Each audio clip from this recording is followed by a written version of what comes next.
In this video, I will make HILDRYN easily one-shot everything in Steel Path. I mean, you can already do that, but you know. It's a HILDRYN video!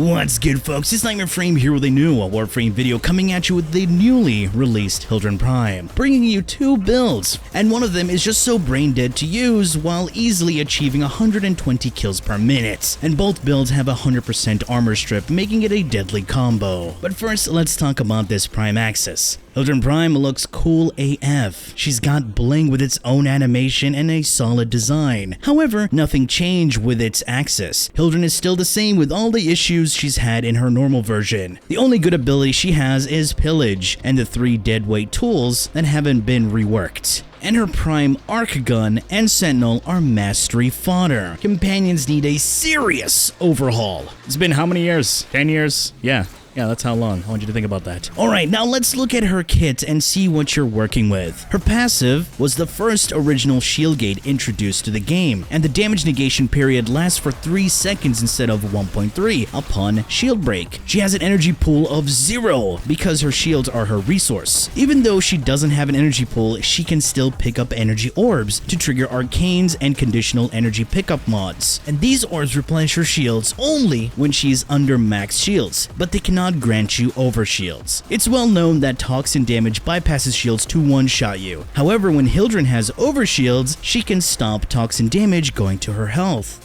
Now, onto her first ability, Balefire. Easily one of the worst exalted weapons in the game. Even though it's bad, it can still do damage. I have used it to do a 6x3 EIDOLON hunt in the past. It was copium, but I did it. It has 5% crit chance, 1.5 critical multiplier, 10% status chance, and a pretty high electric base damage. Each shot consumes HILDRYN's shields. It has 2 firing modes. Both have the exact same stats, except when it comes to base damage, as the charge shot deals more and consumes more. There's another downside to this. It has one of the worst charge up times and fire rates ever. That will have you sacrifice quite a bit to use her augment Balefire Surge, just to get some extra shields back. It has a radial explosion on impact, and it scales with both Warframe range mods and blast radius mods on your weapon.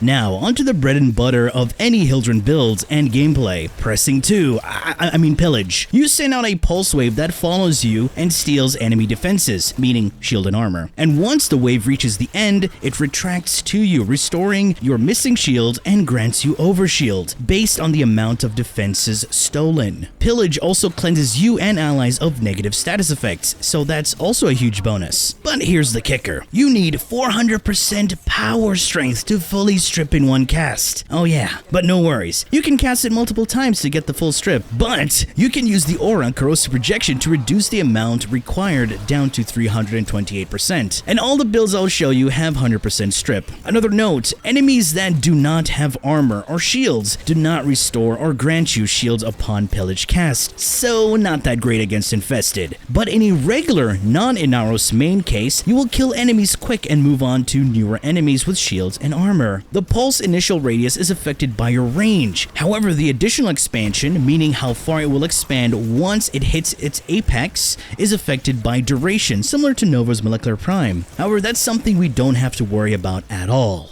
Haven. This ability is more for allies than anything else. HILDRYN overcharges her shields to target enemies and allies within line of sight. Enemies take radiation damage over time that tickles them to death, while allies get increased to their shield pool and also gain HILDRYN's 3-second shield gate passive. Notice I said increase their shield pool, meaning Warframes that have no shields get nothing.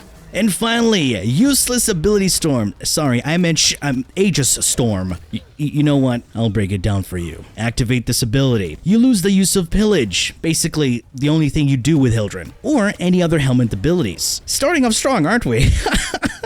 You drain shields per second, hover ever so slightly off the ground, and don't move any faster than your grandma. You can, however, dash forward and back, but that's it. You're vulnerable while in the air, you do no damage, but lift enemies and tickle them to drop energy orbs for your allies. The range also increases depending on your elevation, so the higher you are, the less range, and the lower you are, the more coverage you got. If you decide to use your first ability, you will drain even more shields. And once your shields are fully depleted, or you decide to deactivate this ability, you will be animation locked in a superhero landing that has you vulnerable to all incoming damage, which can lead to your death, regardless of your 3-second shield gate. D, come here, please.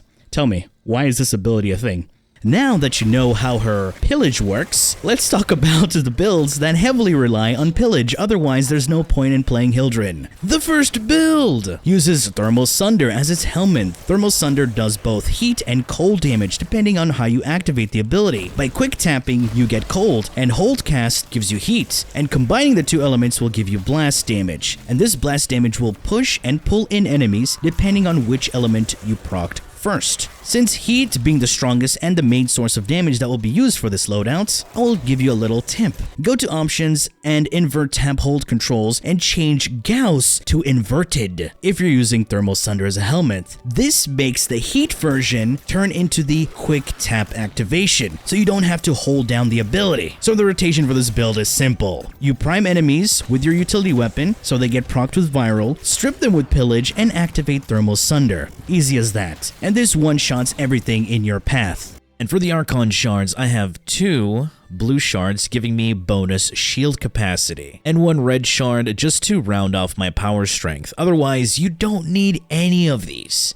I just did it because, why not? I waste my time every week farming call missions for these Archon shards, so might as well use them. Alright, now let's take a look at the build. The amazing thing about HILDRYN is that she came with amazing polarities, so all I had to do was put 2 Forma just to make everything work.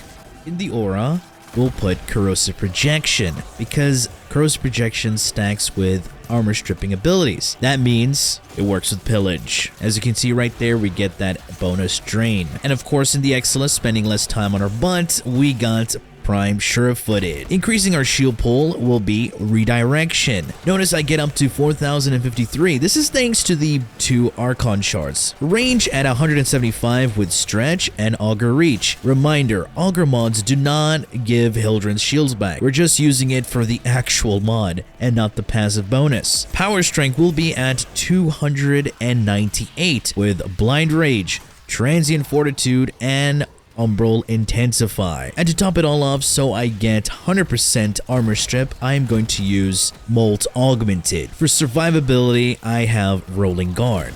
Yes, she does cleanse herself of status effects, but Rolling Guard is not only there to cleanse, but just to give you that 3 seconds of invulnerability, especially if you're overwhelmed with a lot of Eximus effects and damage over time. And finally, just to double the damage, I am using Archon Vitality. You do not need to rank this up. This is just free damage. Notice how I'm not using any augment because this build doesn't need it. And the final arcane is up to you. I personally went with Arcane Aegis. And there we go, the one-shot build.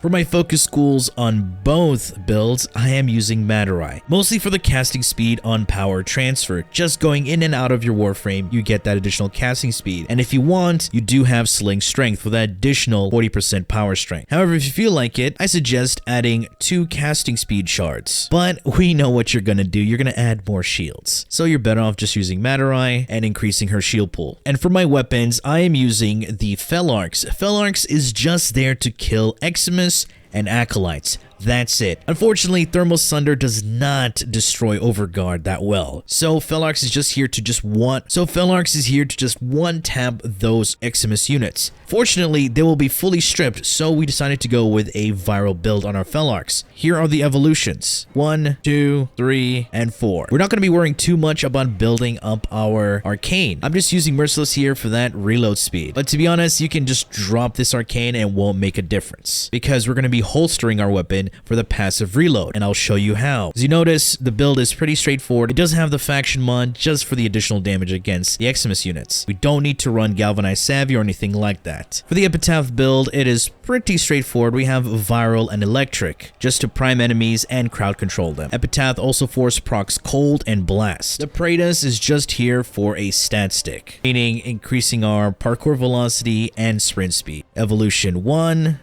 2, 3, and 4. Nothing but utility. You don't even have to mod the weapon. Now, for those wondering, how do I passively reload my weapon when holstered? That is thanks to our Panzerwurfelpfeiler equipped with the Synth set mods. So this is useful for equilibrium setups. However, in this case, I'm just using these for the passive reload. So shoot once or twice with your Felarx and then holster it, because you're going to be mainly using the Epitaph to prime enemies. On the second build, I'll be using Roar as my Helminth ability. Roar increases damage done with your abilities and also adds a faction damage multiplier to your weapons, and this bonus is additive with any modded faction damage. Roar is more universal and more consistent than running Eclipse for this particular build. And since we're also using Materai here, I would advise for you to do 2 Void Slings just to get that sling strength buff, just to get the bonus damage increase on Roar before activating it. And now we're going to the second build. Only 3 things have changed. I decided to use Adaptation instead of Rolling Guard, because we want to be taking damage to our shields, so we can proc Arcane Avenger to give us that flat 45% crit chance on our weapons, which also affects Balefire. Instead of Archon Vitality, I slotted in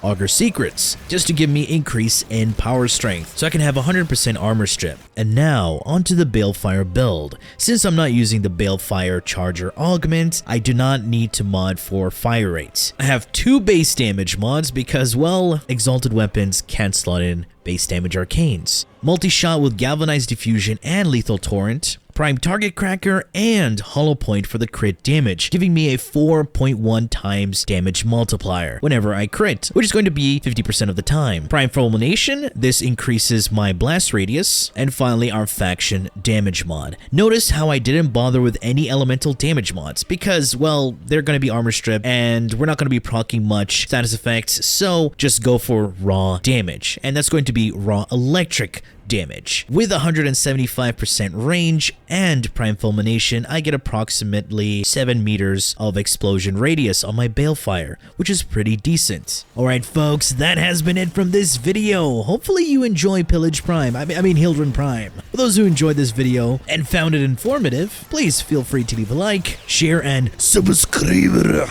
for more Warframe content, streams, and so much more. Do refer to the description. Thanks for watching. And as always, peace!